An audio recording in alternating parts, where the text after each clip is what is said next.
This is the news leader, ABC-7 Eyewitness News. A sexual predator on the prowl on the east side. Tonight, the reason why women and men need to be on the lookout. It's an offensive video game that's already sparked outrage here. And tonight, a new campaign to crack down on the manufacturer. And sure, they can go off-road, but tonight, trying to get some SUVs off the road.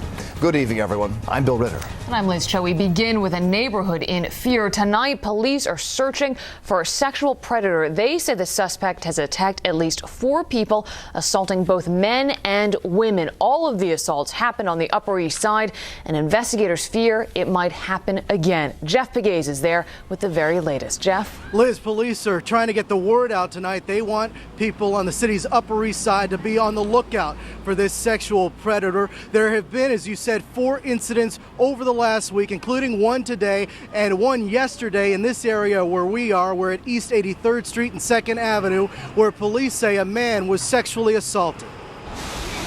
As they search for a man who may be preying on men and women on the city's Upper East Side, this man tells me police have been in his candy store. He says following in the footsteps of the man in this sketch. Mohammed Nashel says one of his co-workers told police.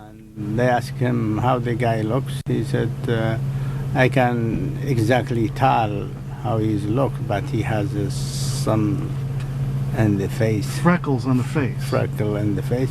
That description fits the profile of the suspect who police say confronted a man at East 83rd Street between 1st and 2nd Avenues, forced the victim into his apartment, sexually assaulted him, and then took the victim to this ATM at the candy store and forced him to withdraw money. But the guy, he never touched the ATM machine. The guy who got robbed, he's the one who was in the machine.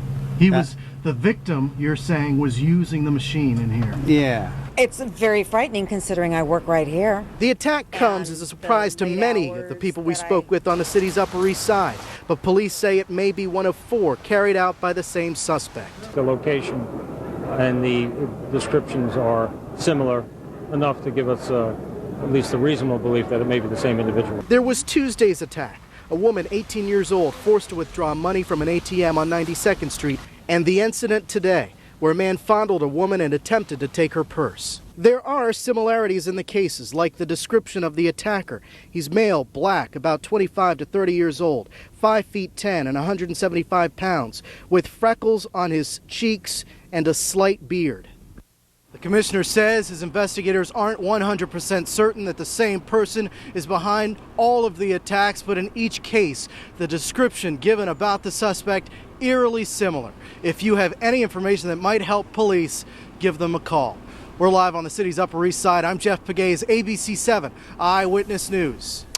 Jeff, thank you. You can expect tighter security this weekend at several big U.S. airports. This after new worries about terrorism. There's new intelligence indicating British Airways flights to Washington and Air France flights to Los Angeles could be targeted by terrorists. These are the same flights, you'll recall, that raised the terror alert before Christmas. There is no specific threat information, but sources telling ABC News the government is worried Al-Qaeda might plan an attack around a large event like the Super Bowl.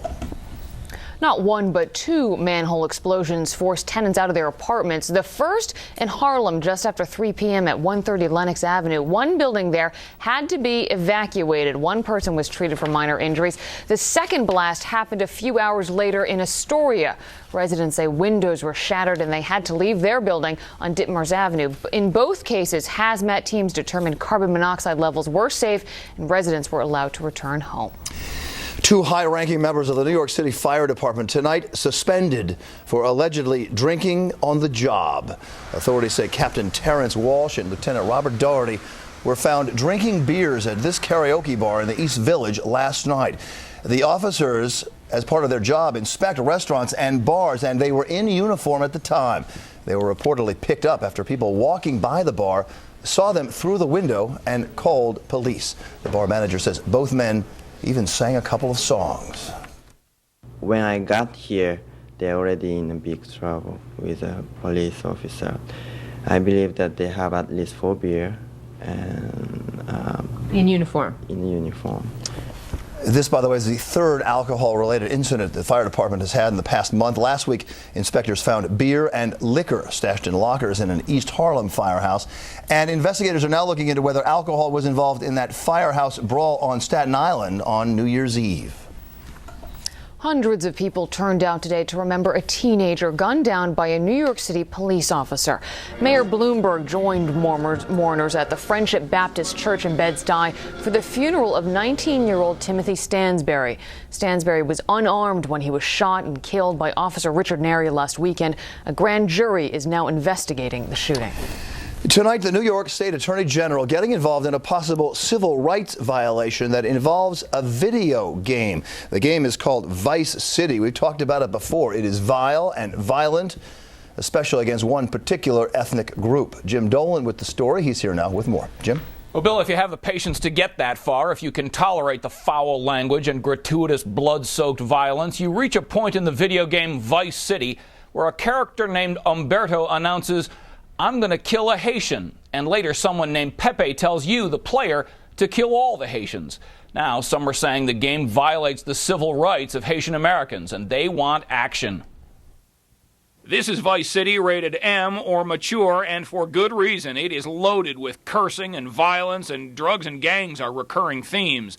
And one way to keep playing is to keep killing. You're awarded points and move to different levels if you kill the drug dealers. And the drug dealers in this particular video have been identified as Haitians and Cubans. Well, you don't actually get points, but you do advance the game, and the targets of the violence, as the player is reminded throughout, are Haitians. It's demoralizing, and it should be appalling to all members of society. I cannot understand how any company would want to profit by saying kill the Haitians or kill any ethnic group. Some Haitian Americans believe the game violates their civil rights, and today they met with the state attorney general to get some action. What we want is to have the attorney general conduct an investigation to determine if the game as it exists now violates state civil rights statutes. That is what he has agreed to do today. The company that makes Vice City agreed to take the offensive language out of the game in future editions. Not enough for some who were offended by the original version. It's one thing to have a video game and have thugs and drug dealers, but it's another to target a specific ethnic group, and in this case, specific ethnic groups to instruct the players to kill them. Well, the company that produces Vice City did not return our calls tonight. Senator Andrews hopes to introduce legislation in the state Senate this year that will ban racial slurs from video games, and Attorney General Spitzer said he'll help to craft legislation that would be consistent with the Constitution. Liz? Jim, thank you. And there is legal action tonight over a basketball game in Brooklyn that ended with a student being attacked. 11-year-old Dylan Walcott says a teacher's aide stood by and watched as he was repeatedly kicked by several classmates. He says it happened Monday afternoon at PS 22 in Prospect Heights. Dylan claims the other students ganged up on him for losing the game. His mother is furious and is now suing the Department of Education for $5 million. The object of the game is the loser gets kicked. I was the loser, so I dropped on the floor because I didn't want to get kicked. The Department of Education says Walcott's allegations are being taken very seriously, and the entire incident is under investigation. Well, without your help, they could be facing the end of their lives. Tonight, we show you how to step in and save these cats and kittens in desperate need of a home when Eyewitness News returns in 60 seconds.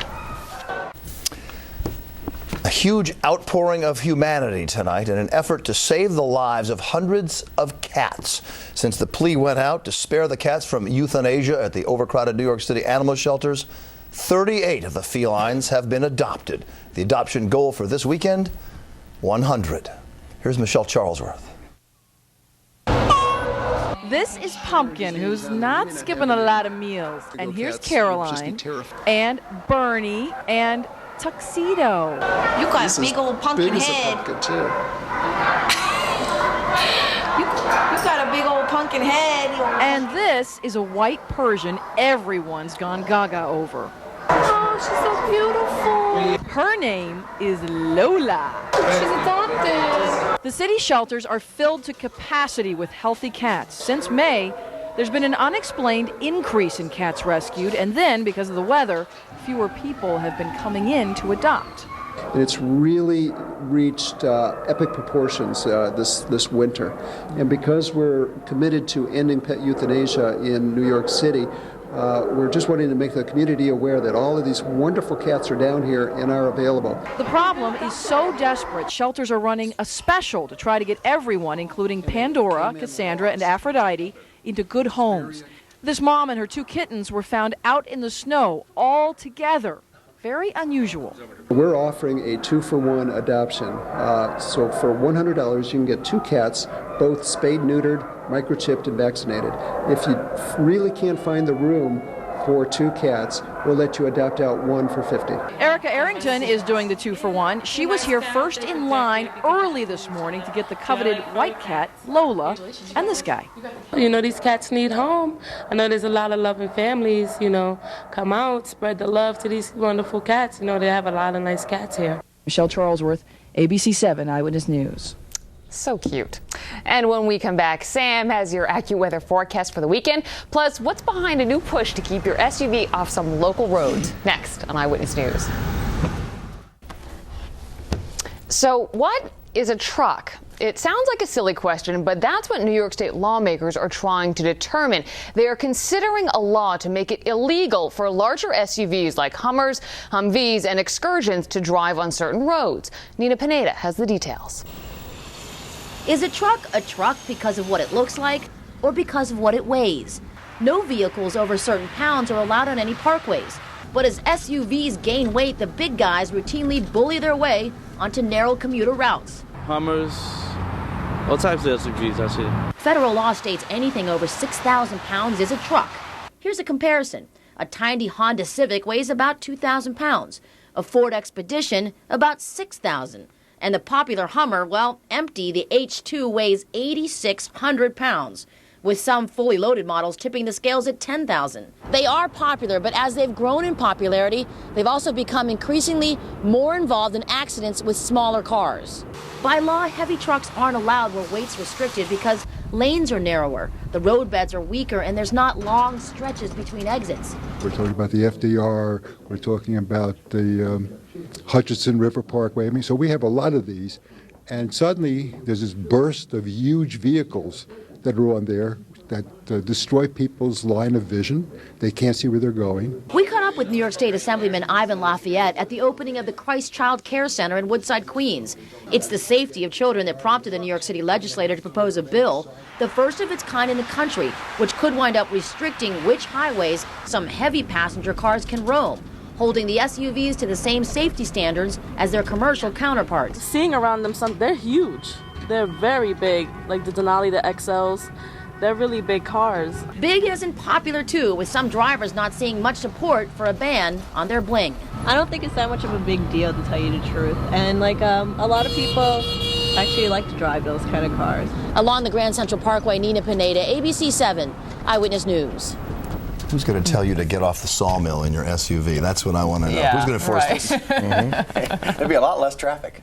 Yes, there would. There would, which would be kind of nice, actually. Now that you think about it. How are you doing? I'm all right. I'm ready for, after Good Morning America. Yeah. Hey, by the way, it's the weekend. Friday night, and let's just roll through it. This one's dry. It has a cold day, which is Saturday, and then a day that we start to see some milder air that lasts into next week. We're actually going to try to approach the normal levels as we step into February. By the way, January's over, and that sky shot from Astoria. And we're kind of happy because here are the numbers from January. Did you feel like it was unusually cold and maybe people were saying, hey, it's just January in New York? No, it was a little different from that. 2004, if you did the average there, 8 degrees below normal. And if you looked back a few years, and we did, all the way back to 95, 96, which was a very cold and snowy winter for us, still then, only 3.5 degrees below normal. And if you look back at 2003, 5 degrees below normal. But this was a pretty severe change. I mean, just to have all that cold air dumped on you in a month. So if you felt a little under it, that's exactly the reason why. Now, another cold night tonight, and certainly the day tomorrow is a little on the chilly side, but then some signs that we unblock that Arctic pattern and allow some milder air to move in. 19 degrees, relative humidity at 47%. Let's not get crazy with the idea of milder. You'll see it's just in the 30s, but west winds anywhere from 13 to 20 miles per hour. 24-14 the split on the day. Quick look at your overnight wind chills just to let you know what to expect Saturday morning. 5 to 10 below zero in northern areas, 0 to 5 below in most of the area. So it's still one of those bundle up and make a dash for it mornings. 10 to 18 degrees northern areas right now, generally 19 to 20 through the middle of the area. Early morning temperature 6, 9 degrees, dropping to single digits, while eastern numbers stay in the teens, 13, 14, and 15 degrees. That's cold air, and the water temperatures are actually going to help keep those numbers a bit milder. Where the skies go clear tonight, those numbers go right down to single digits. Brisk and cold, a little reinforcing low system that moved down to the south. Didn't deliver any weather for us really, though it did in South Jersey and points south of us. But what it did do, as we said, called it reinforcing pattern, it just kept that cold air in and then continued to pull more behind it. So the winds are up and gusty overnight tonight and tomorrow. That makes those wind chills feel colder than the actual numbers. 26 degrees, cold and windy, but nothing in the form of any snow. By the way, that lake effect snow machine is really kicking, and folks in western New York State are getting pounded with snow.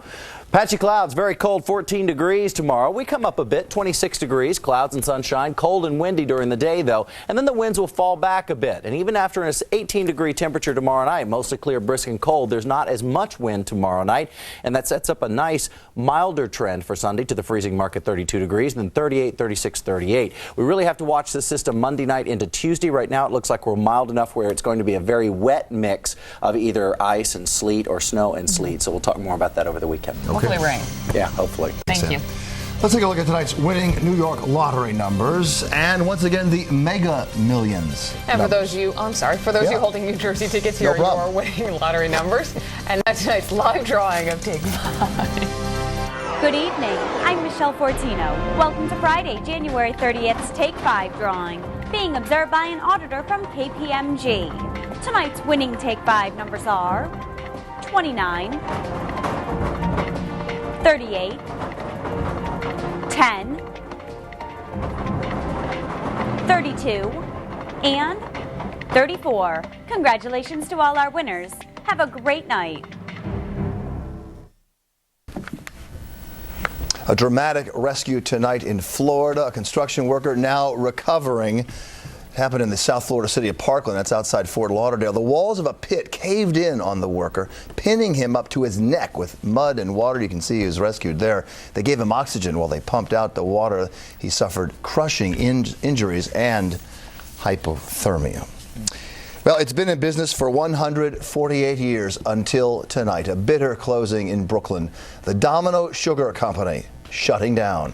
The 11-story sugar plant on the Williamsburg side of the East River at this hour shuttered, 200 employees out of work. The American Sugar Company decided to close the plant after it bought Domino about 3 years ago. Company officials say the Brooklyn plant simply wasn't equipped to compete with their factories in Yonkers and in other parts of the country. Well, it's not exactly takeout, but soon you may not have to leave behind that unfinished, expensive bottle of wine at the restaurant. 2 New York lawmakers tonight proposing legislation that would allow restaurant customers to take the bottle of wine home with them. They say the proposed law would pump up wine sales while cutting down on drunk driving. Doggy bag wine is allowed in Connecticut. And just in time for Super Bowl weekend, some Nerf footballs are being recalled. Hasbro is recalling more than 250,000 Nerf big play footballs. The footballs are soft on the outside and flip open to show an erasable screen that can be used to plan football plays. The Consumer Product Safety Commission says the hard plastic interior can cause harm. So far, there have been 9 reports of facial injuries. Ouch. Looks like a boombox you're throwing around her. Scott's up next with sports. Well, the Knicks took to the road to Beantown, home of the Celtics. And coming up on Eyewitness News, the Knicks have their share of problems. Check out the Celtics. Plus, the Rangers with more than their fair share of tumult. He shoots, he scores. Or did he? Next. The Knicks up in Boston. Yes, Houston, we have a problem. The Knicks have put Allen Houston and his sore knee on the shelf until the All-Star break is over. So tonight they traveled without him to Boston, where Celtics interim head coach John Carroll was looking for his first win in 2 starts. Their struggling team. Here comes Stephon Marbury. He scored 17 to lead a balanced Knicks scoring attack. 5 of them hit double figures, including Keith Van Horn. He's back with 16. Dikembe Mutombo had 10, but you know his game. It's defense. 4 blocked shots for Dikembe. Later, this is over the top. Keith Van Horn behind the back to Michael Doliak. Come on, as the Knicks roared, and this is how it's going for the Celtics. Paul Pierce steals, drives, blows the jam. It's getting hairy in Boston. Knicks win 92-74. Kobe Bryant has suffered yet another setback off the court and out of court. The Lakers star was placed on the injured list today after suffering a severe cut on his right index finger. Bryant put his hand through a glass window while moving boxes in his garage. He's expected to miss at least a week of action. We have hockey tonight. So much for the influx of goals with the addition of Jaromir Jagr. The Rangers are now averaging 1 goal per game since he arrived. That won't get it done. It didn't tonight against the Sabres at the Garden. Jagr played in his 1,000th NHL career game tonight, but didn't have a point to show for it. Young Garth Murray did what he could to put some juice on the ice, but again, the Rangers' problems scoring goals. Alex Kovalev breaking with Peter Nedved 2-on-1. Another scoring opportunity goes by the boards. Later in the second period, the Sabres double their pleasure, double their fun, double their lead. Chris Drury makes it 2-0. So who ends up finally putting the puck in the net for the Rangers? Dale Purinton, his first goal of the season. And that was it. The Rangers just can't buy a thrill. Jamie Lundmark thought he tied the game here in the third period, but that's the goalie's stick in the net. The puck stayed out, and the Rangers lose again. Final 3-1. As for the injured Eric Lindros, the Rangers' company line is that he will be out indefinitely. Lindros still recovering from a concussion suffered Wednesday night against the Capitals. Lindros has returned to New York after being examined by a concussion specialist yesterday in Montreal. But for now, it's life without Lindros for the Rangers. You know, it's going to be day to day. We have to see how he reacts in the next 48 hours. And then we'll make another determination at that time. We can't replace Eric really with anyone, so you know, someone's just going to have to be able to play and spend more time on the ice. Tennis, anyone? How about the Australian Open finals? It was an all-Belgian final between Kim Clijsters and Justine Henin-Audin. It went the distance before Henin-Audin put it away just moments ago. 6-3, 4-6, 6-3. She, the Aussie champ.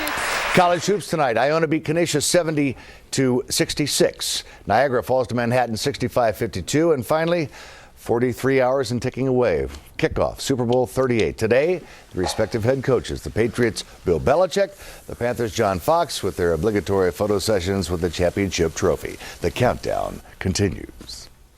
Team's excited. We're looking forward to the challenge of playing the Panthers. We have great respect for John Fox, his staff, and the entire organization. And that football team. When you've been around this league as long as either one of us have, you know, we've competed against each other before this game. You know, they'll be very well prepared, just like I expect my team's going to be very well prepared. And in case you missed it at 6 o'clock, predictor ball stated, Patriots 27, Panthers 17. Take it to the bank. Oh, yeah. Oh, yeah. That's it for sports. Not federally insured. Tough year for the predictor ball. Scotty, we'll be right back. Real take it to the bank. What's that old saying? It's never too cold for a day at the beach. These guys are heading for the surf. Polar Bears of Long Beach are having a dress, or should we say undress, rehearsal for their annual Super Splash taking place on Sunday. Hello. More club members will be joining them come rain or more snow. Why aren't there any women who ever do this? They're always guys. You know? And that is the news for this Friday night. I'm Liz Chow. And I'm Bill Ritter. Nightline is up next. Eyewitness News returns tomorrow morning at 6 a.m. For all of us, Sam Scott, the whole team, have a great weekend. Take care. Eyewitness.